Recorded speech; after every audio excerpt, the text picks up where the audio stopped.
¿Qué hacer después del vínculo tóxico? Hablemos de contacto cero, abstinencia emocional y reconstrucción interna. Te doy la bienvenida a este nuevo capítulo del podcast de Akashica. Bloque 1. El contacto cero no es castigo, es regulación. Una de las decisiones más difíciles después de salir de un vínculo tóxico es el contacto cero. Y no porque no se entienda a nivel racional, sino porque el cuerpo todavía no está alineado con la decisión. El contacto cero suele vivirse con culpa por desaparecer, por no responder, por ser la fría, el injusto, por sentir que uno no acompaña al otro o porque no lo entiende. Pero hay algo que es importante decir con claridad. El contacto cero no es una estrategia de poder, no es castigo, no es manipulación inversa. Es una medida de regulación del sistema nervioso. Cuando un vínculo fue confuso, intermitente, evitativo, manipulador, el cuerpo queda en estado de alerta. No importa si la relación terminó en buenos términos o no, el cuerpo aprendió a esperar, a anticipar, a adaptarse.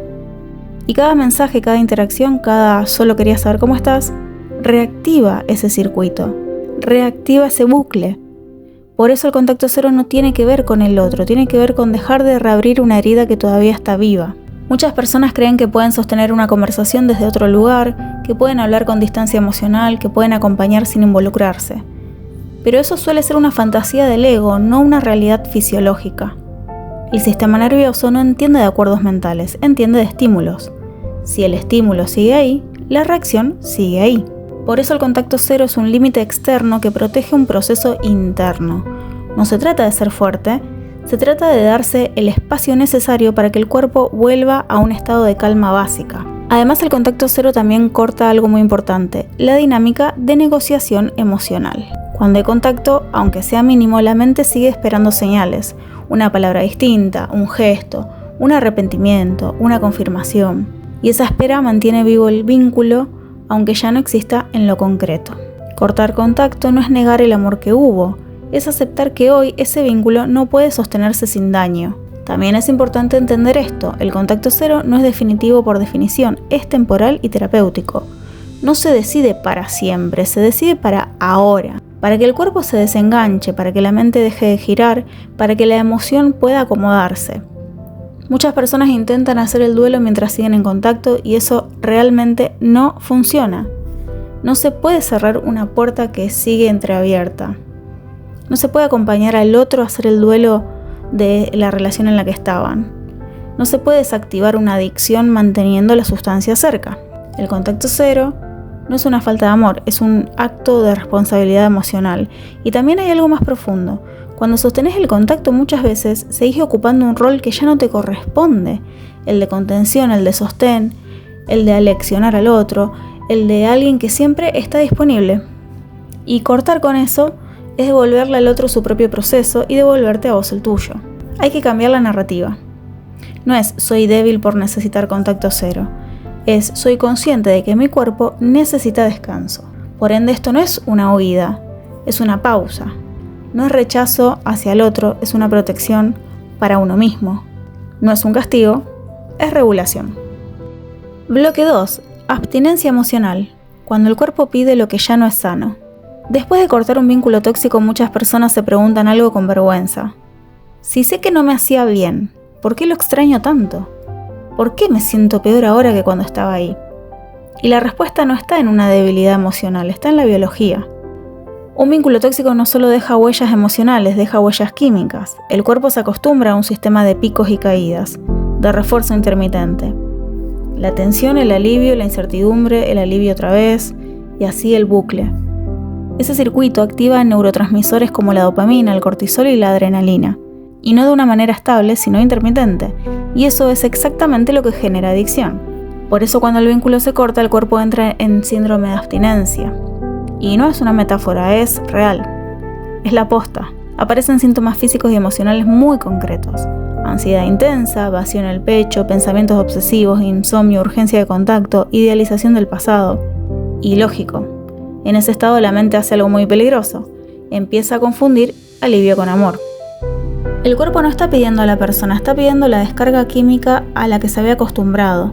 Esto es clave entenderlo, porque si no la persona se culpa, no puedo soltar, soy dependiente, algo está mal en mí.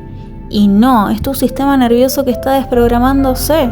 El problema es que muchas recaídas ocurren en este punto, no porque la persona quiera volver, sino porque necesita que el malestar cese. Y el cerebro recuerda rápido qué lo calmaba antes, un mensaje, una respuesta, un encuentro, un abrazo. Y el alivio llega pero dura poco porque el circuito vuelve a activarse y la abstinencia después es aún más fuerte. Por eso el contacto cero no es solo emocional sino neurobiológico. Es darle tiempo al cerebro para que deje de asociar alivio con esa persona. Es permitir que nuevas conexiones se formen sin estímulo viejo. La abstinencia no significa que te equivocaste al irte, significa que estás atravesando el proceso correcto. Y acá algo importante, la abstinencia no se supera pensando distinto, se supera sosteniendo conductas distintas. El cuerpo necesita repetición, calma, previsibilidad. Necesita que no vuelvas a exponerlo al estímulo que lo engancha. Esto también explica por qué muchas personas sienten culpa por no estar disponibles, o por no acompañar o desaparecer. Pero acompañar al otro en este momento suele implicar reabrirse a vos misma. Y vos también estás de duelo. Esto es fundamental porque cambia el foco. No estás fallando, no sos débil, no sos incoherente. Estás atravesando una desintoxicación emocional. Y como toda desintoxicación, incomoda, duele, confunde. Pero es lo que permite que el cuerpo vuelva de a poco a distinguir entre lo que calma y lo que hace bien de verdad. Bloque 3. Neuroplasticidad y desapego. ¿Por qué el cambio no es inmediato? Una de las mayores frustraciones después de salir de un vínculo tóxico es sentir que, aunque la decisión fue correcta, el deseo emocional sigue ahí. Y muchas personas se juzgan por eso. Ya debería estar mejor, ya pasó tiempo, no tendría que seguir pensando. Pero el cerebro no funciona por decisiones lógicas, funciona por aprendizaje repetido. Acá entra en juego la neuroplasticidad, la capacidad del cerebro de crear, reforzar o debilitar conexiones neuronales según la experiencia. Durante un vínculo tóxico, el cerebro aprende un patrón muy específico. La cercanía da alivio, la distancia es una amenaza y la incertidumbre, activación. Ese patrón no se borra porque entiendas lo que pasó, o porque lo racionalices, o porque lo sobreanalices. Se transforma cuando dejas de alimentarlo. Por eso el desapego no es un acto de voluntad, es un proceso de reentrenamiento neuronal. Cada vez que resistís el impulso de escribir, cada vez que no revisas redes, cada vez que no respondes a una promesa o a un mensaje ambiguo, estás debilitando una conexión vieja y permitiendo que se forme una nueva.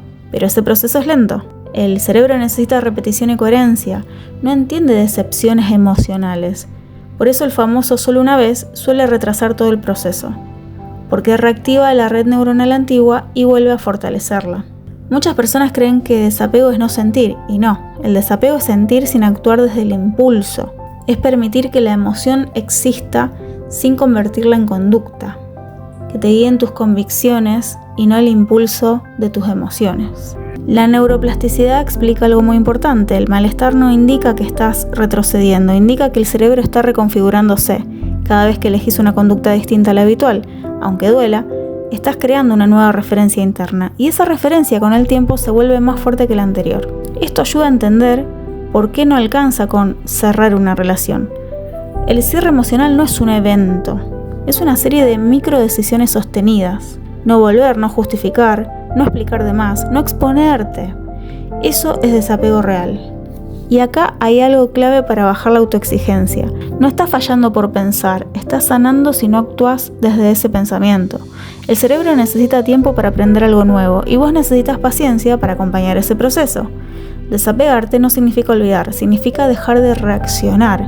Y eso, aunque no se vea desde afuera, es uno de los trabajos internos más grandes que existen. Bloque 4. La culpa post-ruptura. El último ancla del vínculo. Después de cortar un vínculo tóxico, muchas personas no vuelven por amor, vuelven por culpa. Culpa por haberse ido, por haber puesto un límite, por no estar disponibles cuando el otro le estaba pasando mal. Culpa por sentir alivio y al mismo tiempo dolor. Esta culpa no aparece porque hayas hecho algo mal, aparece porque durante el vínculo aprendiste a regular al otro antes que a vos. Cuando una relación se sostuvo desde la empatía excesiva, el salvataje o el autoabandono, la ruptura deja una sensación interna de deuda, como si todavía debieras algo, como si no te hubieras ido de la manera correcta. Y ahí la mente empieza a armar relatos peligrosos. Capaz me fui muy brusca, tendría que haber explicado mejor, no puedo desaparecer así, quizás ahora sí cambió. La culpa se disfraza de responsabilidad emocional, pero en realidad es lealtad mal entendida. No es culpa por dañar al otro, es culpa por dejar de cumplir un rol. El de sostén, el rol de comprensión infinita, el rol de quien siempre está. El rol del salvador, ¿te acordás? Por eso el contacto cero se siente tan duro.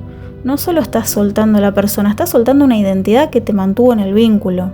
Además, muchas veces la culpa se reactiva cuando el otro aparece vulnerable, con pedidos, disculpas, promesas, llanto, autocrítica. Esto es importante decirlo con claridad y sin crueldad. Puede ser genuino, puede que se haya arrepentido de verdad, puede haber conciencia, pero conciencia no es cambio sostenido. Promesas no son cambio sostenido. El cambio verdadero necesita tiempo, proceso individual y repetición. Y ese camino no se puede transitar mientras vos seguís ahí amortiguando el impacto. La culpa también aparece cuando empezás a ver con claridad cosas que antes normalizabas. Y eso duele. Duele darte cuenta de cuánto bancaste, de cuántas veces te corriste, te hiciste a un lado, de cuántas señales ignoraste. Entonces la culpa se vuelve contra vos. ¿Cómo no me di cuenta antes? ¿Por qué me quedé tanto? ¿Cómo permití esto? Pero esa culpa es injusta, porque no te quedaste por debilidad, te quedaste por amor, por historia, por patrón aprendido, por una dinámica vincular que alguna vez fue necesaria para sobrevivir emocionalmente. Es fundamental entender esto porque resignifica la culpa. No es un indicador de que te equivocaste al irte, es un síntoma de que estás rompiendo un patrón profundo. La culpa aparece cuando dejas de hacer lo que se esperaba de vos y empezás a hacer lo que necesitas para estar bien. Y eso, aunque incomode, es una señal de crecimiento. No se trata de endurecerte, se trata de dejar de castigarte por elegirte y empezar a tener un diálogo interno amoroso con vos misma. Bloque 5. Promesas de cambio y el riesgo de la recaída. Desde la ruptura y desde el contacto cero suele aparecer un momento crítico, el regreso del otro con promesas. Promesas de cambio, de conciencia, de ahora sí entendí, promesas de ir a terapia, de mejorar la comunicación, de comprometerse. Y acá es donde muchas personas se confunden, vamos a decirlo sin cinismo ni ingenuidad. Esas promesas pueden ser genuinas y la persona puede estar sufriendo, puede sentir pérdida, puede reconocer errores, puede incluso querer cambiar de verdad. El problema no es la intención, como te dije antes, el problema es el proceso. Cambiar patrones vinculares profundos no es una decisión emocional del momento, es un camino largo, incómodo, solitario. Un camino que requiere tiempo, constancia, responsabilidad individual, y ese camino no se puede hacer mientras la dinámica vieja sigue activa. Cuando vos volvés para ver, para acompañar, o porque no querés ser cruel, sin darte cuenta volvés a ocupar el mismo lugar de antes. Y como te decía, terminás siendo el sostén, regulador emocional. Sos el testigo del cambio del otro. Y eso te sabotea a vos, nada más que a vos, porque el otro no se ve obligado a hacerse cargo plenamente, porque el alivio vuelve, porque la urgencia baja, de repente nuevamente estás disponible y porque el patrón tarde o temprano se reactiva. Muchas recaídas no pasan porque el otro mienta, sino porque el cambio todavía no está encarnado. Hay una diferencia enorme entre entender algo y haberlo transformado, y esa diferencia solo se ve con el tiempo. Además, hay algo que suele pasar en este punto. La promesa de cambio activa la esperanza y la esperanza anestesia la memoria del dolor. De repente lo malo se minimiza. Lo confuso se relativiza y lo que dolía tanto empieza a aparecer como manejable. Pero el cuerpo no se olvida tan rápido y cuando la dinámica vuelve, porque suele volver, vamos a ser sinceros, el golpe es más fuerte. Por eso viene bien este recordatorio. Aunque el otro quiera cambiar, no te corresponde quedarte para comprobarlo. No sos su terapeuta, no sos su madre, no sos sostén del proceso del otro. Cada persona necesita atravesar su propio duelo, su propio vacío y su propia incomodidad para cambiar de verdad. Si vos seguís ahí, amortiguás ese proceso. Y esto no es demonizar al otro, es hablar de cuidarte a vos. Porque volver antes de tiempo no es compasión, es volver a exponerte a una herida que todavía ni siquiera cerró. El verdadero cambio se demuestra con hechos sostenidos, no con palabras cargadas de emoción y bonitas. Y esos hechos solo se ven cuando el vínculo ya no está disponible como refugio. Elegirte en este punto no es falta de amor hacia el otro, es priorizarte y respetar tu propio proceso. Bloque 6. No maternar el duelo del otro. Después de una separación, especialmente cuando el vínculo fue tóxico, muchas personas sienten un impulso casi automático, acompañar al otro en su dolor. No desde el deseo de volver, sino desde la culpa, la costumbre o la empatía mal ubicada. Aparecen pensamientos como no puedo dejarlo así, sé que la está pasando mal, no quiero que sufra, ya que me voy al menos quiero estar, o esperar algún tipo de cierre desde la expectativa de uno, ¿no? Y aunque esto suene noble, hay algo que es necesario decir con claridad. Maternar el duelo del otro es una forma de seguir en el vínculo. No estoy diciendo nada que no sepas, ¿no? Pero cuando acompañas emocionalmente a alguien de quien te estás separando, no permitís que la separación ocurra del todo. Ni para vos, ni para el otro. Porque mientras vos sostenés, el otro no cae, no enfrenta el vacío, no atraviesa su propio proceso. Y vos tampoco. Este impulso de cuidar suele venir de un lugar muy antiguo. Haber aprendido que el amor se demuestra quedándose, sosteniendo, postergándose, sacrificándose. Pero el duelo no se delega, cada persona necesita atravesar su propio dolor sin muletas emocionales. Cuando vos acompañás el duelo del otro, seguís ocupando un rol que ya no te corresponde. El de contención, regulación emocional, el de la persona que siempre está. Y eso tiene dos consecuencias muy claras. La primera, vos retrasás tu propio proceso de sanación, porque seguís conectada a la emoción del otro, a su estado y a su necesidad. La segunda, el otro no se responsabiliza del impacto de la separación, porque el dolor está amortiguado. Y muchas veces incluso la persona que fue manipulada siente que abandonar es cruel. Abandonar entre comillas. Pero hay una diferencia enorme entre abandonar y retirarse. Abandonar es irse sin responsabilidad afectiva, retirarse es reconocer que el vínculo ya no puede sostenerse sin daño y actuar en consecuencia. No sos responsable del duelo del otro, sos responsable de no volver a lastimarte. Además, cuando seguís disponible emocionalmente suele pasar algo confuso. El otro interpreta esa presencia como una posibilidad abierta, como una puerta entreabierta, como un todavía hay algo. Eso genera más confusión, en ambos de hecho, y más dependencia y aún más dolor. Cuidar al otro en este punto no es un amor maduro, es una forma de seguir negando el final. El cierre verdadero requiere separación real, espacio, silencio, tiempo. Y quizás pienses que estoy siendo redundante, y quizás sí lo estoy diciendo, pero quiero que te quede claro. Lo voy a decir las veces que sea necesaria, con las frases que sea necesaria. No estás siendo mala por correrte de ese lugar. Estás siendo honesta con vos misma, volviendo a tu eje, queriendo volver a tu equilibrio, a priorizarte. No estás dejando solo a alguien. Estás dejando de ocupar un lugar que nunca te correspondió sostener sola. Bloque 7. La red de contención. Salir sin aislarse. Uno de los errores más comunes después de salir de un vínculo tóxico es aislarte. No siempre por elección, muchas veces por agotamiento, vergüenza, confusión. Aparecen pensamientos como no quiero molestar a nadie, ya hablé demasiado de esto, tendría que poder sola, si lo cuento voy a quedar mal. Y así sin darte cuenta la persona queda a solas con el duelo y la abstinencia. Y ese es terreno fértil para recaer. Salir de un vínculo adictivo no se hace en soledad. No porque seas débil, insisto, sino porque el cerebro, el cuerpo y la emoción necesitan referencias externas para reordenarse, para equilibrarse. Y una red de contención no es solo terapia, aunque la terapia es sumamente importante, es también hablar, es ser escuchada, escuchado, es no quedar atrapado en tu propia cabeza. Cuando el proceso se vive en silencio, la mente empieza a distorsionar. Idealiza el pasado, minimiza el daño, romantiza lo que dolió. La red de contención funciona como anclaje a la realidad. Es ese cachetazo de realidad. Una amiga que te recuerda por qué te fuiste. Una persona que no romantiza tu dolor. Un espacio terapéutico que no justifica lo injustificable. Eso es un verdadero sostén. También tengamos en cuenta que no toda escucha te sirve. A veces hablar con personas que no entienden el proceso, que te minimizan o que dicen ya va a pasar o que empujan a volver a intentar, termina siendo más dañino que callar. La red de contención tiene que ser segura, no masiva ni invasiva. Personas que puedan sostener tu decisión cuando vos dudás, que no se enganchen en el drama, en el chisme y que tampoco te invaliden o minimicen. Además, una red no solo regula la emoción, regula el cuerpo. El sistema nervioso necesita sentir que no está en peligro y la presencia de otros calma, ordena y devuelve el eje. Por eso buscar ayuda no es dependencia, es inteligencia emocional, al 100. La red no reemplaza el contacto cero, lo refuerza. Cuando sentís el impulso de escribirle, hablar con alguien más desarma el circuito automático. No por una cuestión de distracción, sino que se trata de redirigir el impulso y ese foco energético hacia un espacio que no te dañe. Y esto también es romper el mito de la autosuficiencia absoluta. Sanar no es aislarse y es también elegir mejor dónde apoyarse. Salir de un vínculo tóxico requiere contención real y rodearte de apoyo no te hace menos fuerte, te hace más lúcida. Pensalo.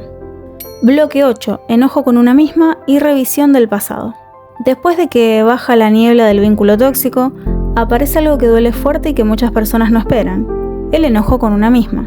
Por haberte quedado, por haber tolerado cosas que hoy parecen inadmisibles, enojo por no haberse ido antes, enojo por haber dudado de la propia intuición de una.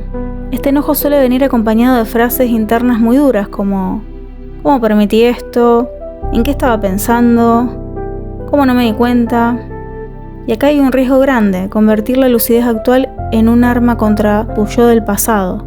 Pero digamos esto con claridad: no ves hoy lo mismo que veías antes porque hoy no sos la misma persona. No tenés el mismo nivel de conciencia que tenías en el momento que conectaste con aquella persona. La conciencia no es retroactiva. No puedes exigirle a tu versión pasada de herramientas que todavía no tenía. Cuando estabas ahí no estabas eligiendo desde la claridad. Estabas eligiendo desde un patrón aprendido, desde una necesidad emocional, desde una historia vincular que te resultaba familiar y hasta quizás cómoda. Y eso no te hace tonta, te hace humana. El enojo con una misma suele aparecer cuando el dolor deja de estar anestesiado. Es una fase del proceso, mas no es el final. El problema es cuando ese enojo se vuelve castigo, se vuelve culpa. Cuando empezás a tratarte con la misma dureza con la que el vínculo te trató. Y ahí, si vamos al caso, el patrón continúa, solo que con otra voz. Revisar el pasado no es para autoflagelarte, es para comprenderte sin justificar. Comprender por qué te quedaste, por qué lo normalizaste, por qué te explicaste de más. Muchas veces la respuesta no está en ese vínculo puntual, sino en algún vínculo mucho más antiguo. Dinámicas familiares donde el amor estaba mezclado con tensión, con silencio, con intermitencia, con tener que adaptarse para no perder el vínculo, con sacrificio. Cuando esas dinámicas fueron parte del entorno temprano, el cuerpo las reconoce como conocidas. No son sanas, pero son familiares. Por eso ese enojo también es una puerta a poder rever las raíces. No para victimizarte, sino para dejar de repetir. Y esa bronca puede transformarse en fuerza si se usa bien. Hay que redirigir. Se puede enfocar en la claridad, en el límite, en la decisión. Pero si se vuelve contra vos, si se lleva al extremo, solo cambia el escenario del daño. Nada más. Es ver las cosas también desde otro punto de vista. No necesariamente perdonarte rápido, no justificarte, sino tratarte con justicia. Hiciste lo que pudiste con lo que tenías. Hoy tenés otras herramientas, otro nivel de conciencia. Ya eso es total crecimiento. Bloque 9. Integrar la herida. Salir de un vínculo tóxico no es solamente dejar a alguien, es también dejar una parte tuya que estaba cómoda con esa dinámica. Porque no estabas solo vinculándote con el otro, estabas dialogando con tu propia herida. Jung diría que lo que no haces consciente se manifiesta en tu vida como destino. Y el vínculo no fue accidente, fue una escenificación, y no para castigarte, sino para mostrarte algo que estaba activo en vos. La herida de abandono, de rechazo, de no ser suficiente, de tener que esforzarte para ser amada, amado. Y cuando esa herida no está integrada, el inconsciente busca escenarios donde pueda confirmarse. Por supuesto, no porque quiera sufrir, sino porque la psique busca coherencia interna. Desde la mirada gestáltica diríamos que lo inconcluso busca completarse. Y si en la infancia aprendiste que el amor implica tensión, vas a sentir intensidad donde hay incertidumbre. Si aprendiste que tenías que adaptarte, vas a confundirte creyendo que ceder es amar. Pero sanar no es analizar infinitamente la herida. Sanar es darle estructura nueva al presente, y acá es donde muchas personas se equivocan. Creen que el cambio es solamente emocional, y no. El cambio es conductual y repetido. El sistema nervioso se reconfigura con previsibilidad, con rutinas, con actos pequeños que se sostienen todos los días. Y sí, parece aburrido, pero es totalmente necesario. Levantarte a la misma hora, mover el cuerpo, comer de manera consciente, escribir, meditar, no revisar redes de otros. Y todo eso, repetir. Porque el cerebro necesita repetición para crear nuevas rutas neuronales. Eso es neuroplasticidad aplicada. Y el merecimiento no se construye con afirmaciones vacías. Se construye con coherencia, como dijimos antes.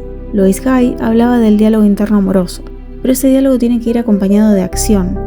No alcanza con decir merezco algo mejor. Tenés que comportarte como alguien que lo merece. Eso implica orden, estructura, límites. Epicteto decía que no controlamos lo que sucede, pero sí nuestra respuesta. Y tu respuesta ahora no es volver, no es analizar al otro, no es intentar comprender su proceso.